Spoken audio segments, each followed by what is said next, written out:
Super 60 செய்திகளை பார்க்கலாம். தமிழ்நாடு சட்டப்பேரவை தேர்தல் இறுதிக்கட்டத்தை எட்டியுள்ள நிலையில் இன்று மாலை 6 மணியுடன் பரப்புரை ஓய்கிறது. தமிழ்நாட்டில் உள்ள 234 சட்டப்பேரவை தொகுதிகளுக்கான தேர்தல் நாளை மறுநாள் ஒரே கட்டமாக நடைபெறவுள்ளது.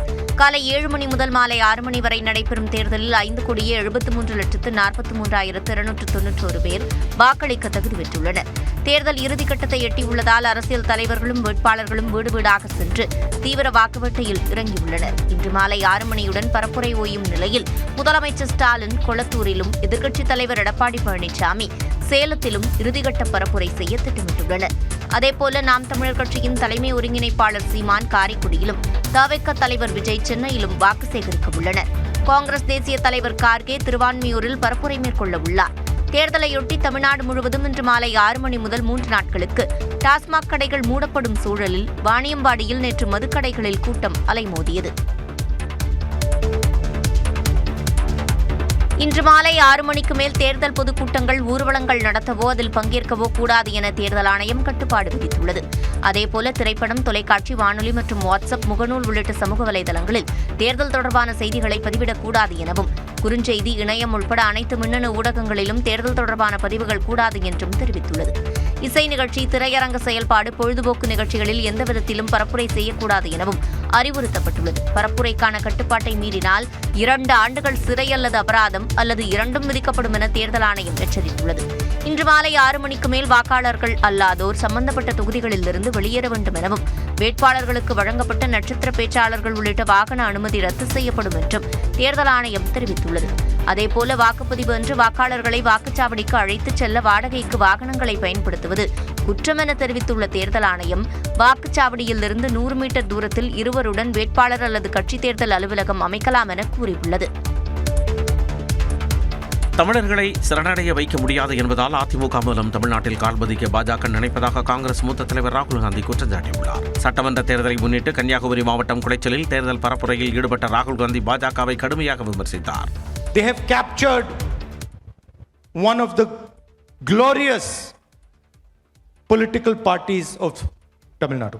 The leadership of the AIDMK has surrendered to the BJP because of their corruption. தொடர்ந்து நெல்லை மாவட்டம் 4 நேரில் பேசிய ராகுல் காந்தி, ஒரே நாடு ஒரே மொழி என்ற கொள்கை மூலம் அனைத்து மாநிலங்களின் வரலாற்றையும் தங்களுக்கு அடிபணிய வைக்க பாஜக முயற்சிப்பதாக கூறினார். BJP has a new concept of India.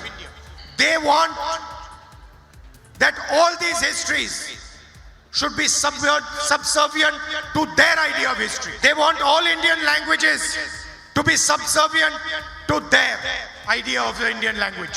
அதேபோல் தூத்துக்குடியில் பேசிய ராகுல் காந்தி, தமிழுக்கும் தமிழ்நாட்டிற்கும் பிரச்சனை ஏற்பட்டால் முன்னின்று போரிடும் போர் வீரனாக தான் இருப்பேன் என்றார். புதிதாக அரசியலுக்கு வந்து நாடகம் நடிப்பவர் என விஜயை முதலமைச்சர் மு க ஸ்டாலின் மறைமுகமாக விமர்சித்துள்ளார். தவிக தலைவர் விஜய் போட்டியிடும் பெரம்பூர் தொகுதியில் பரப்புரை செய்த முதலமைச்சர் விஜயின் பெயரை குறிப்பிடாமல் அவரை சாடினார். உங்கள் வீட்டு ஊழியனாக, உங்களுடைய தொண்டனாக, உங்கள் வீட்டு பிள்ளையாக இருந்து பணியாற்றுகிற ஒருவன் வேணுமா? ஏதோ எங்கோ இருந்து வந்து புதுசாக அரசியலுக்கு வந்து அப்படிப்பட்ட ஒரு நாடகத்தை நடிச்சுக்கிட்டு அவர் வேணுமாங்கிறத கொஞ்சம் சிந்திச்சு பாருங்க. அவ்வளோதான் அவங்களை கேட்குறேன். ஒரே கேள்வி. நான் யாரையும் அரசியலில் தாக்கி பேச விரும்பல, விமர்சனம் பண்ணி பேச விரும்பல.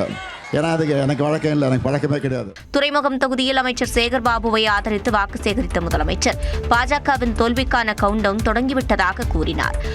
நான் பெருமையாக சொல்கிறேன், இதுவரை மோடி ஆட்சிக்கு வந்து பார்லிமெண்ட்டில் ஒரு மசோதா கொண்டு வந்து தோத்த முதல் மசோதா இதுதான். கவுண்டவுன் ஆரம்பிச்சிருச்சு. இப்போ இது தொடர போகுது. முன்னதாக ரோட் ஷோ சென்ற முதலமைச்சருக்கு தொண்டர்கள் உற்சாக வரவேற்பளித்தனர்.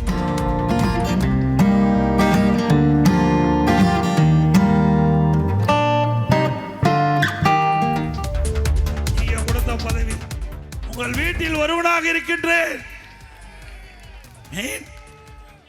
மீண்டும் நான் மனித பிறவியாக பிறந்தால் உங்கள் குடும்பத்தில் ஒருவனாக பிறக்க வேண்டும். தனது சொந்த தொகுதியான எடப்பாடியில் பரப்புரை மேற்கொண்ட அதிமுக பொதுச் செயலாளர் உணர்ச்சி வயப்பட்டு நாதழுதழுக்க பேசிய காட்சியே இது. தொகுதி மக்கள் மத்தியில் பேசிய எடப்பாடி பழனிசாமி, எடப்பாடி என்றால் நாடு முழுவதும் பிரபலம் என்றார். தமிழ்நாடு மட்டுமல்ல, இந்திய அளவில் எடப்பாடி என்று சொன்னால் பெயர் சொல்லுகின்ற அளவிற்கு இந்த எடப்பாடி நகரம் உயர்ந்து விட்டது. எந்த மூல முடக்கல போய் தமிழ்நாட்டில் கேட்டாலும் எடப்பாடி என்று சொன்னால் அதற்கு தனி மரியாதை உண்டு. முன்னதாக அன்புமணியுடன் இணைந்து பரப்புரை மேற்கொண்ட அவர் தமிழ்நாட்டில் ஜாதிவாரி கணக்கெடுப்பு நடத்தப்படும் என உறுதியளித்தார். இந்தியா முழுவதும் ஜாதிவாரி கணக்கெடுப்பு எடுக்கப்படும் என்ற அறிவிப்பை வெளியிட்டுவிட்டது. அதன்படி தமிழகத்தில் அதிமுக ஆட்சி அமைந்தவுடன் ஜாதிவாரி கணக்கெடுப்பு எடுக்கப்படும். அதிமுக பாமக கூட்டணியை யாராலும் வீழ்த்த முடியாது எனவும் எடப்பாடி பழனிசாமி கூறினார். திருப்பதியிலிருந்து ஓசூருக்கு பேருந்துகள் இயக்கப்படும் என ஆந்திர முதலமைச்சர் சந்திரபாபு நாயுடு அறிவித்துள்ளார். கிருஷ்ணகிரி மாவட்டம் தேன்கனிக்கோட்டையில் என்டிஏ கூட்டணி வேட்பாளர்களை ஆதரித்து ஆந்திர முதலமைச்சர் சந்திரபாபு நாயுடு பரப்புரை செய்தார். அப்போது பேசிய அவர் திமுக அரசை சாடினார். ఒకప్పుడు తమిళనాడు చూస్తే అన్నిట్లో ముందుంది, ఇప్పుడు తమిళనాడు చూస్తే అన్నిట్లో వెనకానుంది. ఇప్పుడు బెంగళూరుకి, హైదరాబాద్కి, చెన్నై పోటీ పడే పరిస్థితిలో ఉందా తమ్ముళ్ళు అని మిమ్మల్ని అడుగుతున్నా. தொடர்ந்து பேசிய அவர் பாஜக தலைவர்களின் கோரிக்கையை ஏற்று திருப்பதியிலிருந்து ஓசூருக்கு பேருந்துகள் இயக்கப்படும் என்று அறிவித்தார். இதையடுத்து சென்னை அண்ணா நகர் தொகுதியில் அதிமுக வேட்பாளர் கோகுலேந்திராவை ஆதரித்து ரோட் ஷோ சென்ற சந்திரபாபு நாயுடு தமிழில் பேசி கவனம் ஈர்த்தார். முன்னதாக கோவையில் தொழில்துறையினருடனான கலந்துரையாடல் நிகழ்ச்சியில் பங்கேற்ற சந்திரபாபு நாயுடு மத்தியில் மோடி ஆட்சி தொடர்ந்தால் கங்கை காவிரி நதிநீர் இணைப்பு சாத்தியமாகும் என்று நம்பிக்கை தெரிவித்தார்.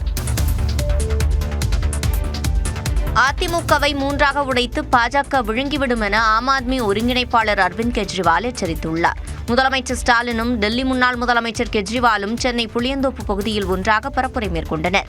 உச்சநீதிமன்றம் வரை சென்று போராடி தன் மீது போடப்பட்ட வழக்கு அத்தனையும் பொய், அவதூறான வழக்கு என்று நிரூபித்து விடுதலையாகி வெளியிலே வந்திருக்கக்கூடியவர் நம்முடைய கெஜ்ரிவால் அவர்கள்.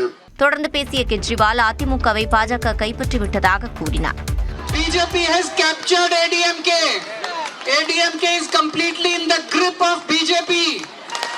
See what has been done in Bihar. The Chief Minister of Bihar, Nitish Kumar, he was Chief Minister till yesterday. Today he has been reduced to merely a Rajya Sabha member. Why? This will be done with ADMK also. ADMK will be broken into 3 parts. மு.க. ஸ்டாலின் ஒட்டுமொத்த நாட்டிற்காக போராடும் தலைவர் எனவும் ego இல்லாமல் மக்களுக்காக உழைப்பவர் எனவும் கெஜ்ரிவால் புகழாரம் சூட்டினார். இதற்கிடையில் திமுக கூட்டணிக்கு AIMIM தலைவர் அசாதுதீன் ஓவைசி ஆதரவு தெரிவித்துள்ளார். AIMIM தொண்டர்கள் தங்களது மதிப்புமிக்க வாக்குகளை திமுக கூட்டணிக்கு செலுத்துமாறு கேட்டுக் கொண்டார். நாம் தமிழர் கட்சியின் வெற்றியை எதிரிகளால் தள்ளிப்போட முடியும், ஆனால் தடுக்க முடியாது என சீமான் தெரிவித்துள்ளார். தான் போட்டியிடும் காரைக்குடியில் பரப்புரை செய்த நாம் தமிழர் கட்சியின் தலைமை ஒருங்கிணைப்பாளர் சீமான் நம்பிக்கை இல்லாததால் தான் கட்சிகள் வாக்குக்கு பணம் கொடுப்பதாக சாடினார். வறுமையும் தோல்வியும் கற்றுக் கொடுக்காததை எந்த பல்கலைக்கழகம் கற்றுத்தராது. நீ நம்பு, நம் வெற்றியை நம் எதிரிகள் துரோகிகளால் தள்ளி போட முடியும், ஒருபோதும் தடுத்து விட முடியாது என்பதை நீ கவனத்தில் வச்சுக்க. முன்னதாக தேர்தலை முன்னிட்டு காணொலி வெளியிட்ட சீமான் இங்கு ஊழலுக்கும் உண்மைக்கும் இடையேதான் போட்டி என்றார். நமக்கென்று ஆதரவு குரல் எழுப்பவோ, நமக்கென்று ஆதரவு கை நீட்டவோ எவரும் மற்ற நிலையில் தனித்து விடப்பட்ட அடிமை தேசியனத்தின் மக்கள். அதை நீங்க நினைவச்சுக்கணும். பணம் இருக்கிறவனுக்கு இன உணர்வும் மான உணர்வும் இருக்கிறது இல்லை, இன உணர்வும் மான உணர்வு இருக்கிற பணம் இருக்கிறது இல்லை. எல்லா இடையூறுகளையும் தாண்டி வெல்வதற்கு பேர் தான் புரட்சி. சரித்திரத்தில் சத்தியம் தோற்றதாக செய்தி இல்லை என்றும் சீமான் கூறினார்.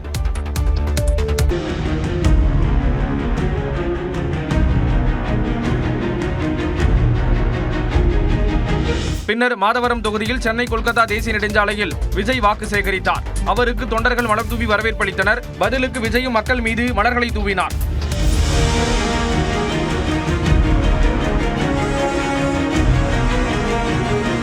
கை குழந்தைகளுடனும் சிறுவர்களுடனும் ஏராளமான பெண்கள் வெயிலில் நீண்ட நேரம் காத்திருந்து விஜயை வரவேற்றனர். தொடர்ந்து பஞ்செட்டி செல்லும் இடத்தில் கும்மிடிப்பூண்டி மற்றும் பொன்னேரி தொகுதிகளின் தாவேக வேட்பாளர்களுக்கு வாக்கு சேகரித்தார். இறுதியாக தான் பிறந்து வளர்ந்த விருகம்பாக்கம் தொகுதியில் மாலை 6 மணி அளவில் பரப்புரையை நிறைவு செய்தார்.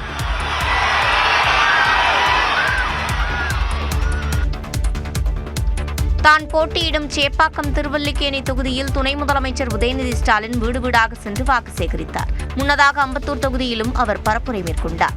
நம்ம தலைவர் இவ்வளவு எதிர்த்து குரல் கொடுக்கறல்ல, மோடி எதிர்த்து குரல் கொடுக்கறோம்ல, பிஜேபி எதுக்கு குரல் கொடுக்கிறோம்ல. ஆனா எதிர்கட்சி தலைவர் என்ன பண்றாரு? மோடி என்ன சொன்னாலும் கேட்டுக்கிட்டு ஆமா சாமி போட்டுக்கிட்டு உட்கார்ந்து இருக்கிறாரு. முரட்டு தொண்டர்கள் கேள்விப்பட்டிருப்போம். ஆனா ஒரு முரட்டு அடிமையை பார்த்திருக்கீங்களா? யார் அந்த முரட்டு அடிமை? இப்போ பாருங்க, எல்லாம் நான் சொல்ல, நீதான் சொல்றீங்க எல்லாம். நன்னிலம் தொகுதியில் பரப்புரை செய்த விசிக தலைவர் திருமாவளவன் சிறுபான்மையினர் வாக்குகளை பிரிக்க விஜயை பாஜக களமிறக்கி இருப்பதாக குற்றம் சாட்டினார். இந்த அணியை வீழ்த்துவதற்கு அதிமுக பாஜகவால் முடியாது என்பதனால் அவர்கள் செய்திருக்கிற தந்திரமான வேலைதான் நண்பர் விஜயை இறக்கி வைத்திருக்கிறார்கள். இந்த 2 பேருக்கு தான் போட்டி. அதுக்கு என்ன காரணம்னா, திமுகவை கடுமையாக எதிர்ப்பதன் மூலம் அவருடைய ரசிகர்களை இதுவரையும் திமுகவுக்கு எதிராக ஓட்டு போட வைப்பதுதான் அவருடைய நோக்கம். திருச்சி கிழக்கு தொகுதியில் பரப்புரை செய்த மக்கள் நீதி மய்யம் தலைவர் கமல்ஹாசன் 2 தொகுதிகளில் போட்டியிடுவது மக்களுக்கு செய்யும் துரோகம் என விஜயை மறைமுகமாக சாடினார். அரசியல்னு வரும்போது, தேர்தலுக்கு வரும்போது 2 தொகுதியில் நின்னுலாம் அப்படின்னாங்க. அதுவே தோல்வியின் ஆரம்பம்னு நான் சொன்னேன். நான் ஒரு இடம் போதுங்கிற சொல்ற அறிவு எனக்கு அப்ப இருந்தது. அது எப்பவுமே இருக்கணுங்கிறது என்னுடைய அறிவுரை. யார் வந்தாலும் உண்மையான தலைவன் மக்களுக்கு ஆபத்து வரும்போது ஓடிவர வேண்டும் எனவும் கமல்ஹாசன் கூறினார்.